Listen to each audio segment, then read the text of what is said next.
Everyone, welcome to the YouTube channel maths by ten Kumar. और यहाँ हम बीएससी थर्ड सेमेस्टर के लिए केमिस्ट्री पढ़ रहे हैं, जिसमें आपकी यूनिट नंबर सेकंड चल रही है केमिकल इक्विलिब्रियम।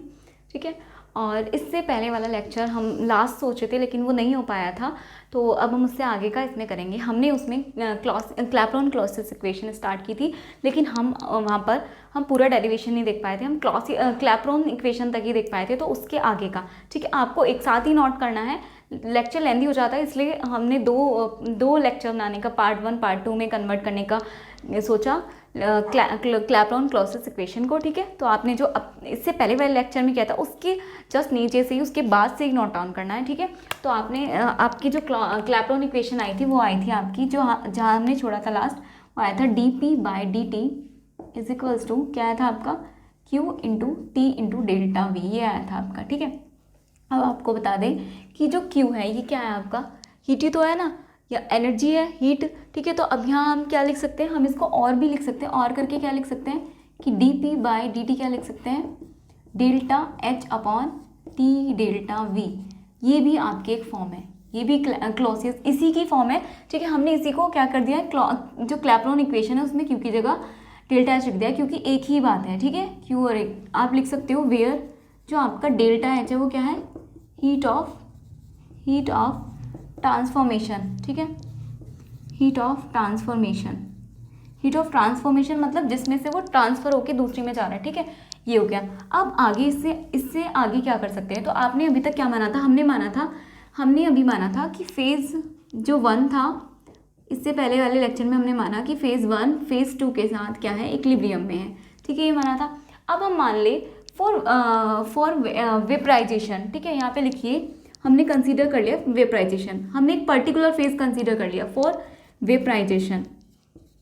अब आपको पता है वेपराइजेशन क्या होता है, वेपराइजेशन इज अ प्रोसेस, कौन सा प्रोसेस है जिसमें क्या होता है आपका, लिक्विड किस में कन्वर्ट होता है, गैस में। आप लिख सकते हो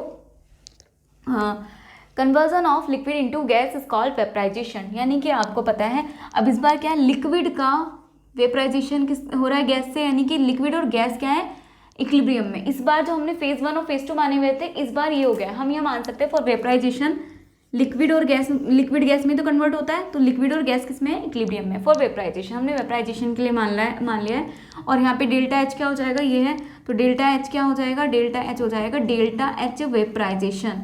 ठीक है, डेल्टा एच वेपराइजेशन, क्योंकि यहाँ पे हीट ऑफ ट्रांसफॉर्मेशन है। हीट ऑफ ट्रांसफॉर्मेशन का मतलब है जिस फेज से दूसरे में जा रहा है उसका, जैसे आप अगर सॉलिड से लिक्विड में जा रहे हो तो ये होगा हीट ऑफ फ्यूजन, तो क्या हो जाएगा, heat of fusion. Transformation word आया है जो भी जिस तरह का भी आपका प्रोसेस हो रहा है, जैसे सॉलिड से लिक्विड हो रहा है तो फ्यूजन हो गया, तो आप लिखोगे हीट ऑफ फ्यूजन, यहाँ पे लिखोगे डेल्टा एच फ्यूजन। अब क्योंकि क्या हो रहा है, लिक्विड से गैस हो रहा है, तो क्या हो रहा है, लिक्विड से गैस है तो क्या हो गया, ये वेपराइजेशन है।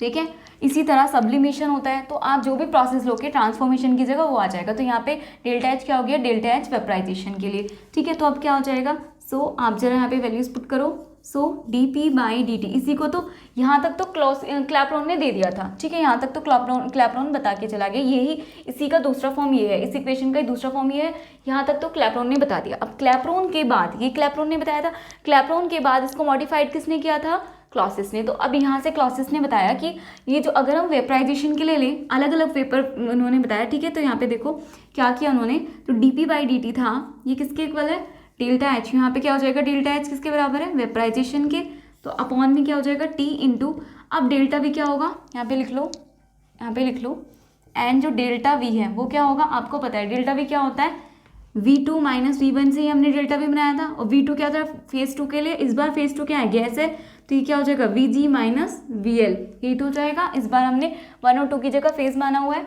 ठीक है, लेट कर लेते हैं यहाँ पर, तो ये हो गया आपका, क्या है आपका Vg माइनस VL। ठीक है, यानी कि volume of gas minus volume of liquid. ठीक है, गैस फेज का वॉल्यूम और माइनस के लिक्विड फेज का वॉल्यूम, ये हो गया आपका। ठीक है, अब आपको पता है वी नो दैट आप जानते हैं, क्या जानते हैं आप, कि Vg क्या होता है, बड़ा होता है, मच ग्रेटर दैन VL। आपको पता है ना, और भी ग्रेटर दैन उनके साइन लगा सकते हो, मच ग्रेटर दैन VL। क्यों होता है, गैस का वॉल्यूम ज़्यादा होता है इन कंपैरिजन टू लिक्विड, आपने पढ़ा हुआ है। तो यहाँ से हम क्या कर लेंगे, सो इसको क्या करेंगे, V L, so we will neglect V L. तो हम क्या करेंगे, वी एल को हमने नेग्लेक्ट कर दिया, ठीक है, हमने क्या किया, वी एल को नेग्लेक्ट कर दिया। अब जैसे ही हमने वी एल को नेग्लेक्ट किया तो अब क्या करेंगे, ठीक है, we will neglect V L. So अब यहाँ से क्या हो जाएगा, d P by D t कितना हो जाएगा, d P by D T is equal to हो जाएगा डेल्टा एच वेपराइजेशन अपॉन में क्या हो जाएगा यहाँ पे टी इंटू वी जी। जब इसको नेग्लेक्ट करोगे तो कुछ भी नेग्लेक्ट हुए तो वी जी बच गया सिर्फ, तो ये आ गई आपकी एक फॉर्म। अब क्या कर सकते हैं यहाँ से, चलिए आगे लिख देती हूँ मैं यहाँ पे, ठीक है, यहाँ पे देखिए अब यहाँ से क्या होता है, ठीक है, from ideal gas equation, from ideal gas equation, यानी कि आइडियल गैस इक्वेशन क्या होती है आपकी, P V is equals to N R T. अब ले लेते हैं 4 1 मोल के लिए n बराबर कितना हो जाएगा 1। सो आपका पी वी बराबर क्या हो गया आर टी के, ठीक है, यहाँ से आप क्या निकालोगे, v निकालोगे, क्या हो गया आर टी बाई पी, ये हो गया, ठीक है। हमने क्या किया, यहाँ तक आपको समझ आ गया होगा, ये तो क्लैपेरॉन ने दे दिया था, अब क्लॉसियस ने इसको मॉडिफाइड किया है, यहाँ पे उन्होंने वेपराइजेशन के लिए ले लिया, आप किसी भी प्रोसेस के लिए ले लेना, हमने यहाँ पे वेपराइजेशन के लिए यहाँ पे लेट कर लेते हैं, ठीक है। तो D P by D T ये हो गया हीट ऑफ वेपराइजेशन, यहाँ से हमने वी जी माइनस, हमेशा जो वी वॉल्यूम निकलता है डेल्टा वी किसका होता है, वी टू माइनस, यानी कि वी फाइनल माइनस इनिशियल, यानी कि V two minus V one, और इस बार वी टू क्या है आपका गैसेस वाला, तो we ji minus V L हो गया। अब जो गैस का वॉल्यूम है बहुत ज़्यादा होता है इन कंपेरिजन टू लिक्विड, तो हमने क्या किया, इसको नेग्लेक्ट कर दिया, नेग्लेक्ट करके यहाँ पे हो गया टी वी जी। अब आइडियल गैस इक्वेशन से पी वी बराबर एन आर टी होता है, 1 मोल के लिए एन बराबर 1 है, सो पी वी बराबर हो गया आर टी और वी बराबर क्या हो गया आर टी बाई पी। अब इसको क्या कर दो, इस वाली इक्वेशन में पुट कर दो। सो अब आपकी क्या हो जाएगी, ये D P by D t क्या हो गई आपकी, D P by D T बराबर हो जाएगा आपका डेल्टा एच वेपराइजेशन अपॉन क्या हो जाएगा आपका टी इंटू वी की जगह क्या आ गया आपका आर टी बाई पी कहाँ चला गया ऊपर, ठीक है, ये हो गया आपका टी इंटू और ये पी चला गया ऊपर, ठीक है, इतना हो गया, यहाँ तक में कोई दिक्कत, ठीक है। तो अब आगे क्या करेंगे, देखो यहाँ से क्या हो जाएगा, अब इसका इतना तो आ गया था आपको, D P by D T is equals to कितना हो जाएगा, ये हो गया delta H vaporisation into P और ये हो गया आपका आर टी स्क्वायर, ये टी आर टी स्क्वायर हो गया। अब यहाँ से क्या करोगे, एक सेम सिमिलर टर्म्स को एक साथ ले लो, यानी कि 1 upon P into D P हो जाएगा इज इक्वल्स टू क्या हो जाएगा, ये कर लो आप delta H vaporisation upon are T square into D T, यहाँ तक हो गया डी टी, ठीक है। अब उसे उस फॉर्म में कैसे लाएंगे, अपनी जो हमने लॉग वाली पढ़ी थी स्टार्टिंग में जो बताई थी हमें, तो उसमें लानी है इसको P2 L N P2 upon P1 करके, तो उसी फॉर्म में देखो कुछ आने लगी है ना शायद, ये देखो ये तो आ गई H अपॉन R, ये आ गया T, इसको अब कैसे चेंज करेंगे वो है, ठीक है। तो चलिए पहले यहाँ तक नोट डाउन करिए, फिर आगे चलते हैं जल्दी से।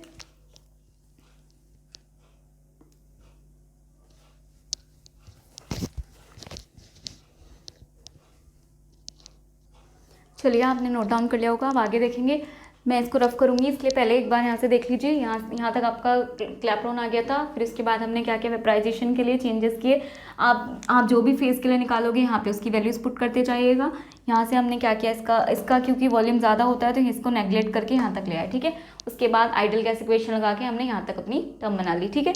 यहाँ पर क्या होता है कि 1 अपॉन डी पी को एल एन भी लिख देते हैं, क्या लिख देते हैं L N P, 1 upon D P को क्या लिख लेते हैं एल एन पी, ठीक है। चलिए एक बार मैं इसको रफ करके दिखाती हूँ, ठीक है।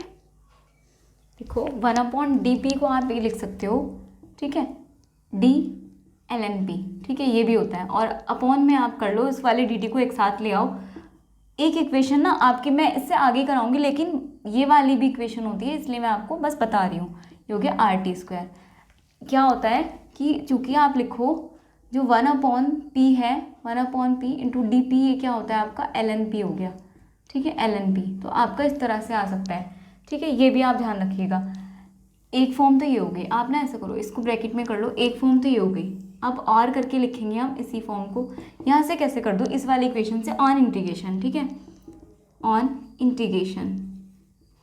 ऑन इंटीग्रेशन मैं आपको करके भी दिखा देती हूँ। एक तो इसको याद रख लीजिएगा, एक इसको ऑन इंटीग्रेशन, इसको कोई इक्वेशन मान लो, इससे तो इक्वेशन 1 मान लो, ऑन इंटीग्रेशन इक्वेशन 1 को इंटीग्रेशन करोगे तो क्या हो जाएगा, यहाँ से हो जाएगा 1/p इंटू डी, और p प्रेशर क्या होगा, प्रेशर कहाँ से चेंज हुआ होगा, P1 होगा पहले, कोई प्रेशर तो P2 हुआ होगा, is equals to delta H vaporisation है, तो ये तो आपका कांस्टेंट वैल्यू रहेगी, और R क्या है, आपकी कांस्टेंट वैल्यू है, ये बाहर रहेंगे, और यहाँ पे होगा 1/t² का इंटू dt, और इसके किसके रिस्पेक्ट में होगा, T1 से T2 के रिस्पेक्ट में। जब इसको आगे आप सॉल्व करोगे तो ये हो जाएगा आपका ln p, और लिमिट लगा दो P1 से P2 तक, ठीक है। इसका जब आप करोगे delta H vaporisation upon R, और इसका 1/t² का आएगा आपका -1/t, करके देख लीजिएगा इंटीग्रेशन T1 टू T2। अब क्या करेंगे हम ये माइनस को बाहर ले आएंगे, ठीक है, ln p, इसकी वैल्यूज पुट कर दीजिए, P2 minus ln P1, upper limit minus lower limit, ये हो गया ln P2 minus ln P1 is equals to हो गया, ये माइनस आप बाहर ले आए तो minus delta H vaporisation upon R, और ये हो जाएगा आपका अंदर 1/t। जैसे ही 1/t हुआ तो ये अपर लिमिट करो, 1/t2 माइनस 1/t1 हो जाएगा, ठीक है। लेकिन अब क्या होगा जरा देखो, अगर आप इसमें करोगे 1/t2 माइनस, तो इसका जब एल्शियम लोगे तो ये हो जाएगा T1 माइनस T2 ऊपर, और अपॉन में T1 T2, ये हो जाएगा। और हमेशा क्या करते हैं, बड़े में से छोटा, तो हम क्या करेंगे, इसको रिवर्स कर लेंगे, ln P2 minus ln P1 is equals to, यहाँ माइनस कॉमन ले लो, माइनस डेल्टा H, ये माइनस कॉमन लोगे ना इसका जब चेंज करने के लिए, और ये वाला माइनस, तो ये प्लस हो जाएगा। इस बार मैं प्लस इसलिए बना के दिखा रही हूँ, आपको ध्यान रहे कि हमने चेंज किया है इसलिए प्लस हो गया है, ठीक है। और ये हो जाएगा आपका 1/t1 माइनस 1/t2, ठीक है। और क्या लिख सकते हो आप इसको, ln P2 माइनस, अच्छा ln P2 माइनस P1 को तो a भी तो लिख सकते हो आप, ln P2 अपॉन P1, ठीक है, ये लिख लो आप ln P2 अपॉन P1, यही तो हो गया, एक ही बात है इसका, ठीक है। ये हो गया delta H vaporisation upon R, ठीक है, delta H vaporisation upon R, ठीक है। और ये हो जाएगा आपका T2 minus T1 bye T1 into T2, ठीक है। आई थिंक आपको क्लियर समझ आया होगा ये इक्वेशन भी, मैंने इसको इजी से इजी बनाने की कोशिश की है, बहुत इजी, ठीक है। अभी और भी होगा इसका, यहाँ तक आपने देख लिया था। इसके बाद डायरेक्ट एक फॉर्मूला ये भी होता है, ठीक है, क्योंकि 1/p dp किसके बराबर है, 1/p dp बराबर होगा ln p के, तो यहाँ से इस तरह भी एक फॉर्मूला निकल सकता है।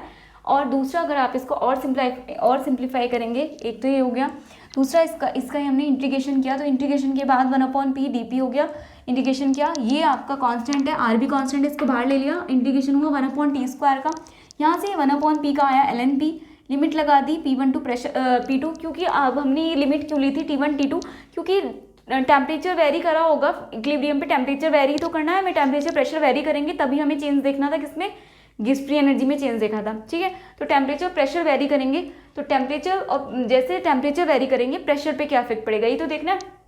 तो टेम्परेचर T1 से T2 हो गया, प्रेशर P1 से P2 होगा, ठीक है। यहाँ पे हमने लिमिट पुट कर दी, delta H vaporisation upon R बाहर हो गया, ये कांस्टेंट है, -1/t आ गया इसका, जब इंटीग्रेशन करोगे तो ये माइनस हमने बाहर ले लिया, 1/t2 माइनस 1/t1 आ गया।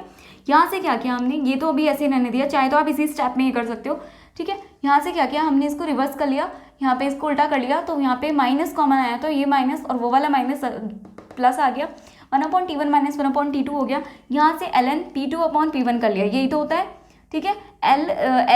ln a minus ln b क्या होता है, ln a अपॉन b, यही तो होता है, तो यही हो गया, is equals to delta H vaporisation upon R, और यहाँ से जब हम इसका एल्शियम लेंगे तो T2 minus T1 bye T1 T2, एक फॉर्म तो आई हो गई, ठीक है। चलिए मैं उसको रफ करके इसके आगे का करती हूँ। चलिए यहाँ तक तो आपने कर लिया था, अब आगे देखते हैं इसके, ठीक है। चलिए आगे करते हैं।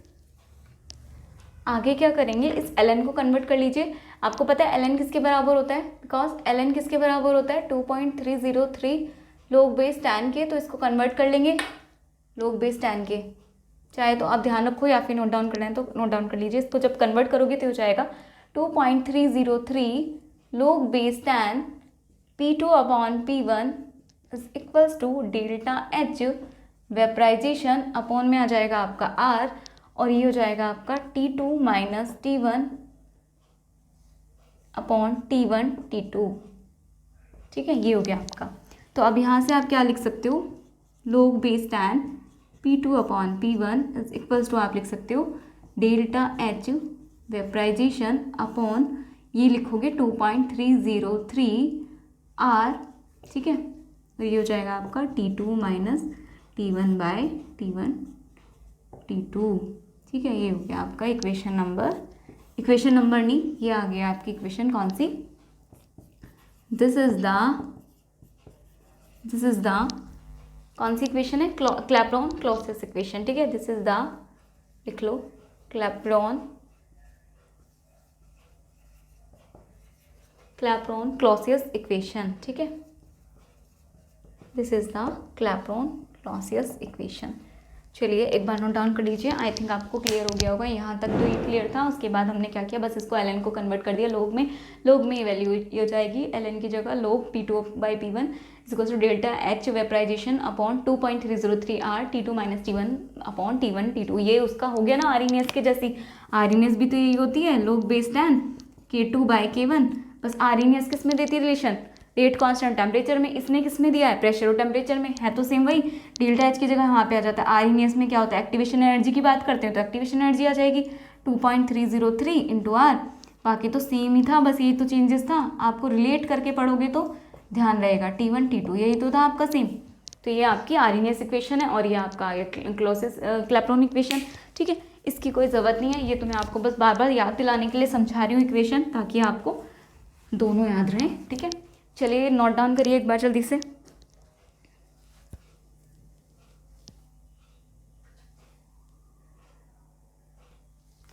चलिए तो आपकी ये क्लैपेरॉन क्लॉसियस इक्वेशन यहाँ पर ख़त्म होती है। ये थी आपकी इक्वेशन, बहुत इजी थी, जितना बड़ा नाम लग रहा था और जैसे डर लग रहा था, मैंने इसको इजी बनाने की कोशिश की और आपको रिलेट करके पढ़ाया। तो आपको एक्टिवेशन एनर्जी याद है ऑलरेडी। तो एक्टिवेशन एनर्जी में जो हमने आरइनियस इक्वेशन जो हमने देखा था, आरइनियस इक्वेशन याद है अगर, तो ये आपको याद रखना बहुत ईजी होगा, ठीक है। तो अब ये नोट डाउन कर लिया। इसके बाद बस अब ये आपकी जो यूनिट है आज ख़त्म ही करने वाले हैं हम, केमिकल इक्विलिब्रियम। अब यूनिट 3 चलेगी कल से आपकी। तो आज बस ये इसका लास्ट लेक्चर है और इसमें अभी क्लैपेरॉन क्लॉसियस इक्वेशन की एप्लीकेशन बची है। 2-3 एप्लीकेशन है, वो देख लेते हैं, फिर इसके बाद एंड करते हैं, ठीक है। चलिए एक बार लिख लेते हैं, फिर समझते हैं। चलिए एप्लीकेशन देख लेते हैं इसकी। Application of Clapeyron Clausius equation, number 1 application इसकी कि Clapeyron Clausius equation is applicable for different phase equilibrium. ये हमें दूसरे यानी कि डिफरेंट फेज इक्विलिब्रियम के लिए एप्लीकेबल है, डिफरेंट। ऐसा जरूरी नहीं है कि सेम फेज में हो, ठीक है। Clapeyron Clausius equation is applicable for different phase equilibrium. जैसे आप एग्जांपल के तौर पर देखो, अगर आप वाटर का ले रहे हो H2O का, ठीक है, H2O का पहले आप ले लो, यहाँ पे सॉलिड ले लो, इसका फेज इक्विलिब्रियम में है H2O किसके साथ, आपका लिक्विड के साथ, ठीक है। यानी कि सॉलिड से लिक्विड का बनना अभी बताया था आपको, फ्यूजन होता है, ठीक है। यानी कि conversion of solid into liquid is called fusion, ठीक है। इसकी जो आपकी फ्यूजन है, तो फ्यूजन के लिए आपकी जो वो हो जाएगी हीट ऑफ फॉर्मेशन, वो क्या हो जाएगा, डेल्टा H बराबर क्या हो जाएगा आपका, डेल्टा H फ्यूजन, ठीक है। ये हो जाएगा आपका एंड जो आपका क्या है, डेल्टा V है। डेल्टा V क्या होता है आपका, V2 माइनस V1 होगा, यानी कि इस बार क्या है आपका लिक्विड। सो क्या हो जाएगा यहाँ पे आपका, ऐसे लिख लो, VL माइनस क्या हो जाएगा आपका, सॉरी हाँ, VL माइनस हो जाएगा आपका VS, ठीक है। ये हो जाएगा आपका VL माइनस हो जाएगा VS। अब यहाँ से क्या होगा, आपको पता है DP क्या है आपका, DP/dt बराबर किसके होता है, डेल्टा H। डेल्टा H की जगह आ जाएगा आपका डेल्टा H फ्यूजन में। आपको डायरेक्ट वैल्यूज लिख लो या फिर एक बार, डेल्टा H अपॉन हो जाएगा आपका डेल्टा H और क्या था आपका V इंटू, लिखो आपका V, लिखो V की जगह क्या आ जाएगा, T इंटू V था, T इंटू V था, यही था ना आपका T इंटू V, ठीक है।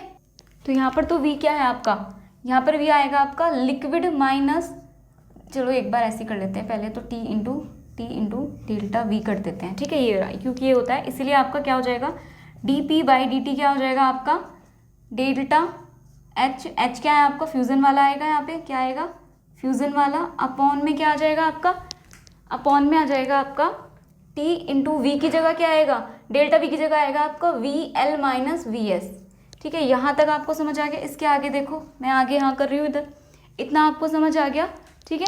VL minus VS। अब आपको पता है फॉर वाटर के केस में, ओनली फॉर वाटर, ठीक है, फॉर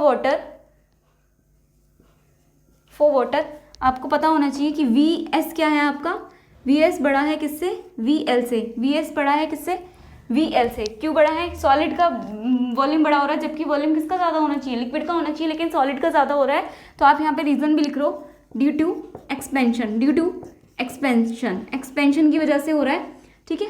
बाकी इसको मैं डिटेल में फेज इक्विलिब्रियम आपकी नेक्स्ट जो यूनिट है, यूनिट नंबर 3 कल से स्टार्ट होगी, तब मैं आपको डिटेल में समझा दूंगी। बाकी VS बराबर होता है, बड़ा होता है VL से। सो यहाँ पे क्या हो जाएगा आपका dp/dt क्या हो जाएगा आपका, बराबर हो जाएगा, ये हो जाएगा आपका डेल्टा H फ्यूज़न अपॉन हो जाएगा आपका T इंटू अब देखो जब VS बड़ा है तो क्या आएगी, पूरी टर्म कैसी आएगी, नेगेटिव वाली, ठीक है। VS बड़ा है तो माइनस आएगा ना, तो क्या आ जाएगा यहाँ पे माइनस लिख लो, और इसको नेगलेक्ट कर दो चाहे तो VS लिख लो, ठीक है। VS की मान लो माइनस में आ गया, लेकिन सो अगर ओवरऑल देखोगे आप तो dp/dt की वैल्यू, इसको नेगलेक्ट करके देखोगे तो ये कैसा आ रहा है, नेगेटिव आ रहा है। dp/dt की वैल्यू कैसी आ रही है, नेगेटिव आ रही है। किस केस में आ रही है, नेगेटिव, फ्यूज़न के केस में, ये आपको ध्यान रखना है। जबकि यही वाली वैल्यू जब आप देखोगे सब्लिमेशन बोल रही हूँ, वेपराइजेशन के केस में कैसे देखेंगे, चलिए एक बार करके देख लेते हैं। वेपराइजेशन के केस में भी कर लेते हैं, ठीक है। अगर वेपराइजेशन के केस में देखेंगे इसको, ठीक है, वेपराइजेशन के केस में क्या हो जाएगी इसकी, ये आपको ध्यान रखना है। जब भी सॉलिड और लिक्विड यानी कि वाटर के केस में फ्यूजन की बात करेंगे तो dp/dt की वैल्यू नेगेटिव आएगी। जबकि अगर किसकी बात करेंगे, वेपराइजेशन की, वेपराइजेशन में क्या हो जाएगा, यहाँ पे देखो जब H2O है, वेपराइजेशन में डायरेक्ट करूंगी इस बार, ठीक है। वेपराइजेशन का मतलब होता है लिक्विड से कन्वर्ट होना, किसमें, लिक्विड के साथ होना, किसमें, गैस का, ये होता है वेपराइजेशन। में शॉर्ट में लिख रही हूँ वेपराइजेशन, क्योंकि मेरा तो बस ये है कि जो क्लैपेरॉन-क्लॉसियस इक्वेशन है वो अलग अलग जो आपके फेज इक्विलिब्रियम है उसके लिए एप्लीकेबल है। देखो यहाँ पे सॉलिड लिक्विड के लिए भी है, एज वेल एज ही लिक्विड और गैस के लिए भी है, सभी के लिए। ऐसा नहीं है कि मतलब मैंने एक पर्टिकुलर को लेके किया था तो आप समझो कि उसी के लिए एप्लीकेबल है, ठीक है। मैं इसलिए एक बार करके भी दिखा रही हूँ। यहाँ पे क्या हो जाएगा, मैं वाली टर्म छोड़ रही हूँ क्योंकि डेल्टा H यहाँ पे क्या होगा, डेल्टा H वेपराइजेशन होगा, ये हम कर चुके हैं। और V2 क्या हो जाएगा, यहाँ पे डेल्टा V क्या हो जाएगा, VG माइनस VL। तो आप क्या करोगे डायरेक्ट, और मैं ये वाला फॉर्मूला भी नहीं लिख रही हूँ इसलिए आप डायरेक्ट लिखो कि dp/dt कितना हो जाएगा, dp/dt हो जाएगा डेल्टा H वेपराइजेशन अपॉन में हो जाएगा T इंटू डेल्टा V की जगह क्या आ जाएगा, VG माइनस 2 में से ये घटाएंगे ना ये वाला, तो VG माइनस VL हो गया। अब आपको पता है फॉर वाटर लिखना, और यहाँ पे तो आपको पता ही है कि Vg क्या होगा, बड़ा होगा किससे, VL से। ये हमने पढ़ा है क्योंकि गैस का वॉल्यूम ज़्यादा होता है सॉलिड से, लिक्विड से। सो क्या हो जाएगा आपका dp/dt क्या हो जाएगा, डेल्टा H वेपराइजेशन अपॉन हो जाएगा आपका T इंटू ये क्या हो गया Vg। ये तो छोटा है ना, इसको नेगलेक्ट करोगे, पहले तो हमने इसको नेगलेक्ट किया था, इस वाले को तो नेगलेक्ट करोगे तो माइनस में ही बच गया, ठीक है। तो इस बार तो ये नेगलेक्ट हुआ, ये तो पॉजिटिव है। सो आपका यहाँ से कंक्लूजन ये आया कि जो dp/dt था ना, जो dp/dt था, इस बार कैसा आ गया यहाँ, पॉजिटिव। कैसा आया, पॉजिटिव। ये आपको ध्यान रखना है। वाटर के केस में है ये ऐसा, वाटर के स्पेशल केस में, क्योंकि यहाँ पे क्या होगा, आपको ये पता होता है कि सॉलिड का वॉल्यूम किससे, इससे कम होता है लिक्विड से, लेकिन यहाँ पे क्या हो गया, सॉलिड का वॉल्यूम ज़्यादा हो गया लिक्विड से, ठीक है। ये आपको यहाँ पे जो एक्सेप्शन है वो ध्यान रखना है। आप क्या करोगे, ये वाला लॉजिक लगाओगे कि मैम ने तो ये बताया था कि गैस का लिक्विड से ज़्यादा होता है तो लिक्विड का भी तो सॉलिड से ज़्यादा होगा, तो यहाँ पे लिक्विड का ज़्यादा कर देते सॉलिड से। लेकिन यहाँ पे ये एक्सेप्शन समझ लो, कैसे भी समझ लो, आपको ध्यान रखना है कि सॉलिड का ज़्यादा होता है लिक्विड से। यानी कि अगर आपका वाटर है आइस फॉर्म में और एक वाटर है नॉर्मल लिक्विड फॉर्म में, तो आपका जो वाटर वाला आइस वाला होगा वो वॉल्यूम ज़्यादा घेरेगी इन कंपैरिजन टू वाटर, ठीक है, नॉर्मल आपका लिक्विड फॉर्म में वाटर जो होगा, ठीक है, क्यों, क्योंकि हो रहा है वहाँ पे जब ये क्या होता है, जब लिक्विड से हो रहा होता है आपका सॉलिडिफिकेशन मान लो, ठीक है, सॉलिडिफिकेशन यानी कि आइस बन रही होती है, तो वहाँ पे क्या होता है, एक्सपेंशन होता है, एक्सपेंशन, कंप्रेशन की जगह एक्सपेंशन हो जाता है, ठीक है। तो इसीलिए यहाँ पे क्या हो रहा है, डेल्टा एस बड़ा हो रहा है, वी एस बड़ा हो रहा है वी एल से, ठीक है। दैट्स वाई यहाँ पे क्या होगा, नेगेटिव। ये सब हम यूज़ करेंगे जब हम फेज इक्विलिब्रियम थर्ड यूनिट देखेंगे आपकी, जो कल से स्टार्ट हो रही है फेज इक्विलिब्रियम, उसमें हम जब फेज इक्विलिब्रियम में फेज डायग्राम बनाएंगे वाटर के लिए, तब वहाँ पे ये एप्लीकेबल हो गई, ठीक है। तो आपको ध्यान रखना है, मैं वहाँ पर इतना डीपली नहीं पढ़ाऊंगी, ठीक है। आपको ध्यान रखना होगा कि dp by D t negative होगा इन केस ऑफ फ्यूजन, और डीपी बाई डी टी क्या होगा in case of, dp by D t होगा positive in case of vaporization. और ये किसके लिए है, सिर्फ वाटर के लिए। तो ये एप्लीकेशन है कि ये डिफरेंट फेज इक्विलिब्रियम के लिए एप्लीकेबल होगी इक्वेशन। उसके बाद सेकंड आपका एप्लीकेशन है, if the vapour pressure of liquid at any temperature is non. अगर आपका वेपर प्रेशर किसी लिक्विड का दिया गया है, किसी भी टेम्परेचर पे वेपर प्रेशर दिया, यानी कि मान लो कोई टेम्परेचर T1 पे आपको कोई प्रेशर दिया P1, then determine other vapour pressure, तो आपको P2 निकालना है एट अ गिवन टेम्परेचर। कोई आपको टेम्परेचर दिया होगा T2, तो आप क्या करोगे, इसको यूज कर लोगे किस इक्वेशन को, क्लॉसियस-क्लैपेरॉन इक्वेशन को। अगर आपका वेपर प्रेशर दिया है किसी टेम्परेचर T1 पे, मान लो कोई वेपर प्रेशर P1 दिया है और आपसे T2 प्रेशर पे वेपर प्रेशर पूछ रहा है, यानी कि आपको P2 कैलकुलेट करना है, तो आप कौन सी इक्वेशन यूज करोगे, क्लॉसियस-क्लैपेरॉन इक्वेशन, और वो भी आपको with known heat of vaporisation, यानी कि वेपराइजेशन की हीट आपको गिवन होगी, यानी कि डेल्टा एच वेपराइजेशन की वैल्यू आपको दी जाएगी, ठीक है। चलिए नेक्स्ट आपका जो एप्लीकेशन है वो है आपकी, if the vapour pressure of liquid, अगर लिक्विड का is known at one particular temperature, किसी टेम्परेचर यानी कि T1 पे आपको कोई वेपर प्रेशर P1 दे दिया है लिक्विड का, the value of their temperature can be determined at a vapour pressure, ठीक है। और आपको इस बार क्या किया है, पहले क्या था, कोई टेम्परेचर दिया था T1, उस पर वेपर प्रेशर दिया था P1, और फिर T2 पर P2 पूछ लिया था, ठीक है। तो इस बार क्या किया इन्होंने, T1 पे कोई वेपर प्रेशर दिया है P1, और इस बार क्या किया, वेपर प्रेशर देकर दूसरे वाला यानी कि P2 देकर T1 पूछा है, ठीक है। और जबकि लेटेंट हीट ऑफ वेपराइजेशन दी जाएगी, यानी कि वहाँ पर हीट ऑफ वेपराइजेशन की वैल्यू दी जाएगी, यानी कि डेल्टा एच वेपराइजेशन की वैल्यू गिवन होगी। एक टर्म आपकी, बस एक ही टर्म छोड़ेगा, बाकी आपको देगा। आर आपकी कांस्टेंट वैल्यू है, आर की वैल्यू आप रख लोगे, टी टेम्परेचर अगर दिया है, प्रेशर और डेल्टा एच की वैल्यू आपको गिवन होगी, तो आप वहाँ से क्या करोगे, क्लैपेरॉन-क्लॉसियस इक्वेशन आप लगा लोगे, ठीक है। उसके बाद है नेक्स्ट आपका, calculate the heat of vaporisation when vapour pressure of liquid at two different temperature are known. आप क्या कर सकते हो, कैलकुलेट कर सकते हो heat of vaporisation when vapour pressure of liquid at two different temperature are known. आप वहाँ से क्या कर सकते हो, वेपर प्रेशर दिए गए हैं और टेम्परेचर दिए गए, तो वहाँ से आप कैलकुलेट कर सकते हो हीट ऑफ वेपराइजेशन भी, यानी कि जो आपकी इक्वेशन आई थी, log P2 by P1 is equals to delta H by 2.303 into R 1 upon T2 minus T1 upon T1 T2। ये जो आपकी इक्वेशन आई थी क्लॉसियस-क्लैपेरॉन इक्वेशन, उसमें से एक की वैल्यू वो नहीं देगा और बाकी देगा, तो आप सिंपल कैलकुलेट कर सकते हो, यही बात है, उसको बस अलग अलग फॉर्म में बता दिया है, ठीक है। तो चलिए आज की ये क्लास थी आपकी क्लैपेरॉन क्लॉसियस इक्वेशन, और आज की क्लास ही यहीं खत्म होती है। इसके साथ ही आपकी यूनिट नंबर 2 केमिकल इक्विलिब्रियम भी खत्म हो जाती है, ठीक है। अगर कुछ टॉपिक रह गया हो बाय मिस्टेक तो आप बता सकते हैं, अदरवाइज मेरी साइड से यूनिट आपकी फिनिश होती है, और हम नेक्स्ट लेक्चर में आपकी unit number 3 phase equilibrium start करेंगे, ठीक है।